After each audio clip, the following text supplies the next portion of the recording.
Hey guys, Down Phoenix here, and the cat is finally out of the bag with the new Xbox system.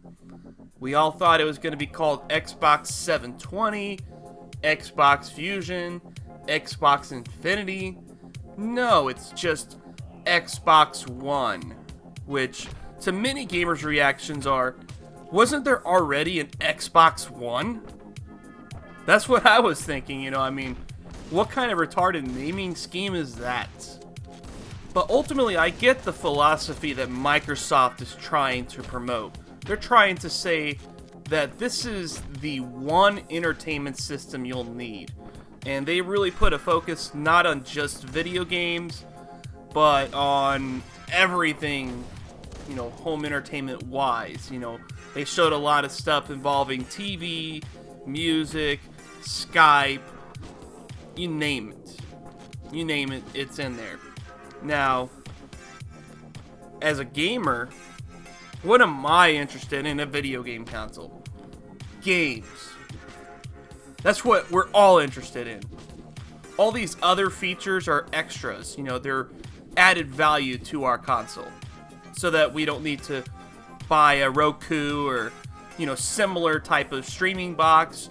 So that we don't need to have like cable TV and stuff like that if we want to just use Netflix instead, or, the online video options. That's what those features are about.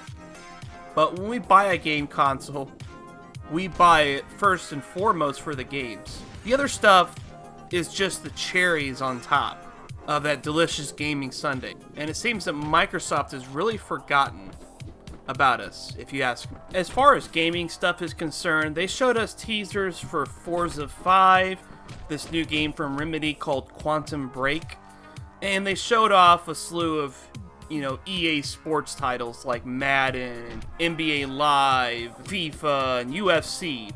That's all we got really gaming-wise, except for Call of Duty, which of course we got like a whole 8-9 minute presentation about the new Call of Duty game. So COD fans out there are excited. Once again, the DLC is timed exclusive, which nobody cares about. Unless you're the most hardcore COD fan out there that has to play the map packs the day they come out, you probably don't care about timed exclusive map packs. And there's a lot of people that play Call of Duty, but I guarantee you the large majority of them don't really base their decision on what system they're going to buy Call of Duty on based on which system gets the DLC first. That would be like basing your decision on buying a brand new car over which car has the longest subscription for satellite radio. It just doesn't really make sense. Nobody bases their decisions on such minor little extras. Now, that being said, Microsoft has promised 15 exclusive games within the first year, 8 of them being brand new IP. Those are pretty impressive statistics. What is the last exclusive game that the 360 has had? Halo 4? So it seems like at least they're trying to focus a little more on the game development aspect of it than they have over the past couple of years. But how many of those games are going to be Kinect-only games? How many of them are going to be casual games? If we look at the statistics of the Kinect, as far as the games that Microsoft has been releasing for it, probably a lot of those are going to be Kinect games. Especially now that the new system is bundled with the Kinect, so that every owner of that system has a Kinect now. And speaking of the Kinect, there were some pretty cool features that they showed off as far as the voice-activated controls and everything like that. It definitely gave a lot better experience than the current Kinect that we have on the 360 now. Now, with that being said, what they showed basically amounted to a voice-activated remote control. Big whoop. We have these things called smartphones, and they have voice-activated controls. And it's been around for years, Microsoft. This is nothing new. Frankly speaking, this technology is not that impressive.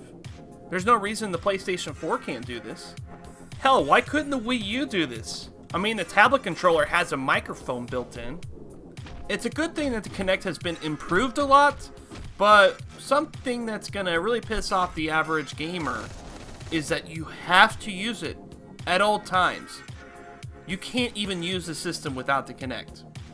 Now, that's not going to be such a big problem due to the fact that you are going to have it bundled with the system, but some people just do not want that experience in their living room. And if you don't, that means you're not going to buy an Xbox One, or at least you shouldn't, because you're not going to get that kind of non-Kinect experience from that system.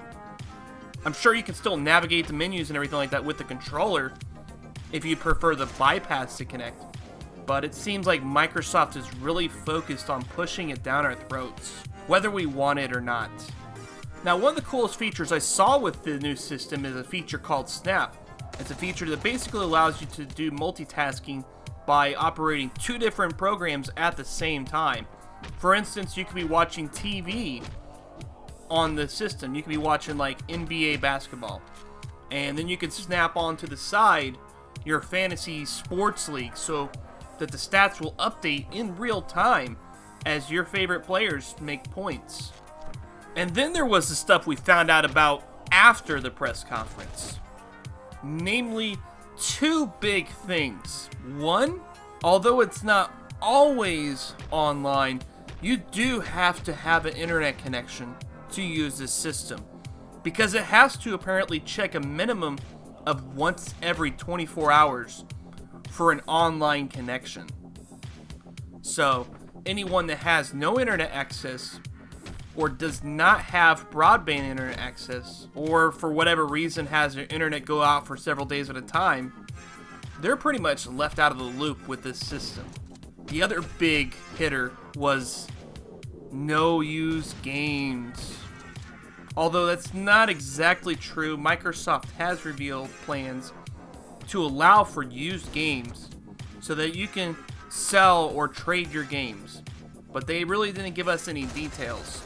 However, this could explain part of why GameStop might have been excited about the system.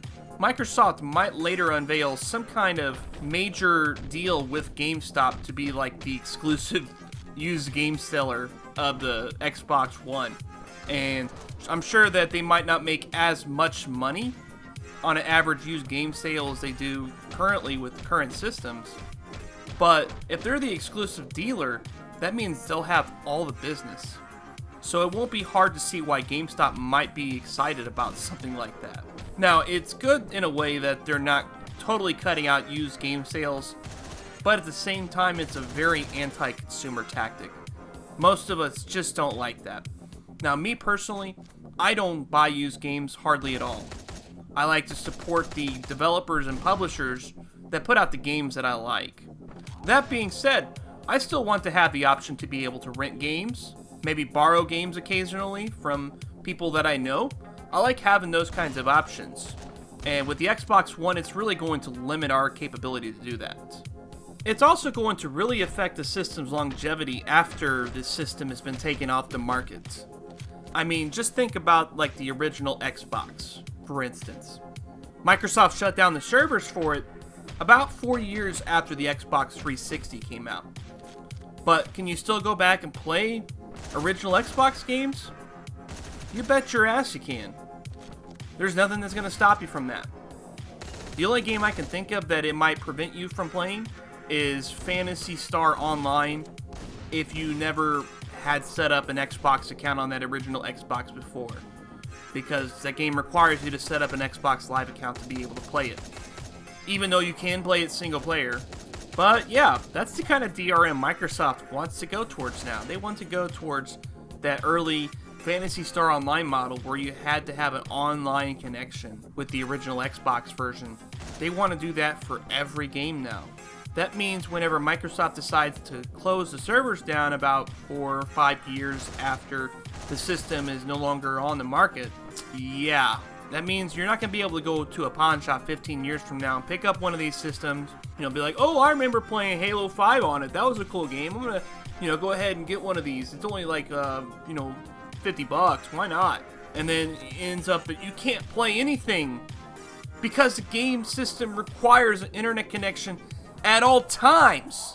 So this system is only going to last as long as Microsoft decides not to pull the plug. It's not going to be like the old systems where we can play them until the damn things break down. It's not going to be like that, boys and girls. It's just going to be dead. It's just going to be an empty box. There will be nothing left of that console. Microsoft decides when it will live, and they decide when it will die. Okay, so that's really all I have to say. I mean, I'm really disappointed in Microsoft. It's a sad day for gamers. It really is a sad day for gamers. Long live the casuals. With that, guys, Down Phoenix out.